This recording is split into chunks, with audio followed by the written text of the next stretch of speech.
اعوذ باللہ من الشیطان الرجیم۔ پناہ مانگتا ہوں میں اللہ کی شیطان مردود سے۔ بسم اللہ الرحمن الرحیم۔ شروع اللہ کے نام سے جو بڑا مہربان نہایت رحم والا ہے۔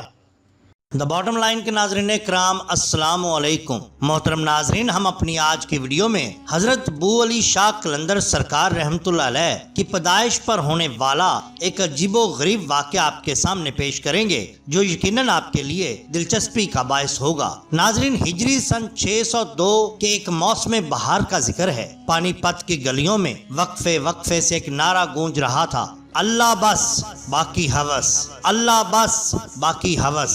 ایک چرم پوش یعنی چمڑے کی گدڑی پہنے درویش شہر کے کوچے کوچے میں گشت کر رہا تھا۔ اس کا جھولتا ہوا لباس اور الجھے ہوئے بال گرد آلود تھے۔ وہ چلتے چلتے مختلف گھروں پر نظریں دوڑاتا اور جہاں بھی خوشی کی تقریب کے آثار نظر آتے رک جاتا اور منجمد پتلیوں کے ساتھ ایک ایک چیز کا جائزہ لیتا، پھر سر جھٹک کے نعرہ بلند کرتا ہوا آگے بڑھ جاتا، اللہ بس باقی ہوس، اللہ بس باقی ہوس۔ لوگوں نے جگہ جگہ اس سے یہ پوچھنے کی کوشش کی کہ وہ کس کا گھر تلاش کر رہا ہے اور کون سی تقریب میں شریک ہونا چاہتا ہے، مگر اس نے کسی کو کوئی جواب نہ دیا۔ جب بھی کوئی شخص اس سے مخاطب ہونے کی ہمت کرتا، درویش کے شعلے برساتی ہوئی آنکھیں اسے مجبور کر دیتی کہ وہ خاموشی کے ساتھ اس کے راستے سے ہٹ جاتا۔ شہر کا چکر لگاتے لگاتے درویش ایک ایسے مکان کے سامنے رک گیا جس کے در و بام پر ویرانی چھائی تھی اور جس کے مکینوں کے چہرے اداسی سے اٹے تھے۔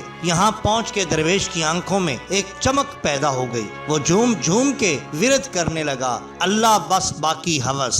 محلے کے بچے اس کے گرد جمع ہو کر اچھلنے کودنے لگے۔ یہ شہر کے ایک معزز شخص سالار فخر الدین کا مکان تھا۔ سالار فخر الدین درویش کی آواز سن کے دروازے پہ آئے۔ وہ اسے دیکھ کر ایک لمحے کے لیے ٹھٹکے، پھر دوڑ کے ایک ہی جست میں اس کے قریب پہنچ گئے۔ انہوں نے بےتابی سے اس کا ہاتھ تھام لیا اور دست بوسی کی کوشش کی، لیکن درویش نے ایک جھٹکے سے اپنا ہاتھ چھڑا لیا اور 2 قدم پیچھے ہٹ کے کہا، ٹھہر جاؤ ٹھہر جاؤ، یہ سعادت مجھے لوٹنے دو۔ یہ کہہ کر اس نے سالار فخر الدین کا ہاتھ تھاما اور پیار سے بوسے دینے لگا۔ وہ ہر بوسے پر اللہ بس باقی ہوس کا ولولہ انگیز نعرہ بلند کرتا۔ سالار فخر الدین نے اسے گھر میں لے جا کر عزت سے بٹھایا۔ درویش نے بیٹھتے ہی بے قراری سے کہا، فرزند مبارک کہاں ہے، اسے لاؤ۔ سالار فخر الدین کی آنکھوں میں آنسو آ گئے۔ انہوں نے بھررائی ہوئی آواز میں کہا، بابا بے شک اللہ تعالیٰ نے مجھے فرزند دیا ہے، یہ شکر کا مقام ہے، شکایت کا نہیں۔ پھر بھی حقیقت یہ ہے کہ میرا گھرانہ اس موقع پر خوش ہونے کی بجائے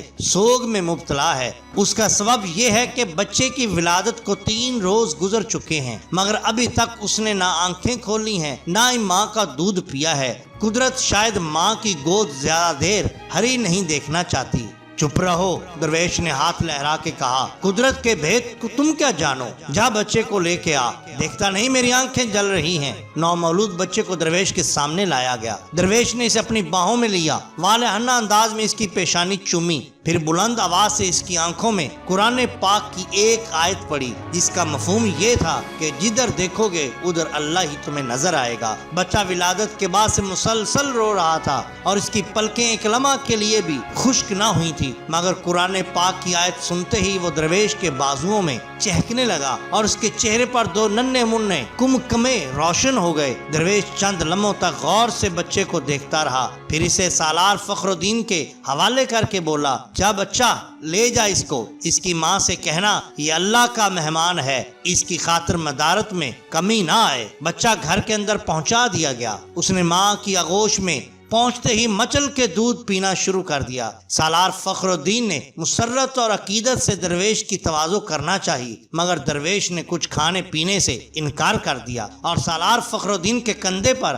ہاتھ رکھ کر بولا، بھائی تو ہمیشہ خوش رہے، آج تو نے میری جو تواضع کی وہ مجھے قیامت تک یاد رہے گی۔ یہ کہہ کر درویش اسی وقت وہاں سے رخصت ہو گیا۔ کتابوں میں لکھا ہے کہ یہ درویش مشہور چرم پوش قلندر جمال شاہ رحمت اللہ علیہ تھے۔ ان کی آخری آخری آرام گاہ شہر اٹک کے نزدیک دریائے اٹک کے کنارے واقع ہے اور بچے کا نام شرف الدین رکھا گیا۔ یہ وہی شرف الدین ہے جو بعد میں حضرت ابو علی شاہ قلندر کے نام سے دنیا بھر میں جانے گئے اور ان کے ہی دم بدم سے لاکھوں غیر مسلم دائرہ اسلام میں داخل ہوئے۔ اللہ تعالیٰ نے ان کو بہت شان سے نوازا تھا۔ محترم ناظرین، یہ شان ہوتی ہے اولیاء اللہ کی۔ اگر آپ کو ہماری یہ ویڈیو پسند آئی ہو تو لائک کیجئے، سبسکرائب کیجئے ہمارے چینل دا باٹم لائن کو، تاکہ ہم آپ کے لیے اور بھی بہترین ویڈیوز لا سکیں۔ اپنے دوستوں کا، گرد و نواح کے لوگوں کا بہت خیال رکھیے۔ اللہ اور اللہ کے رسول صلی اللہ علیہ وآلہ وسلم سے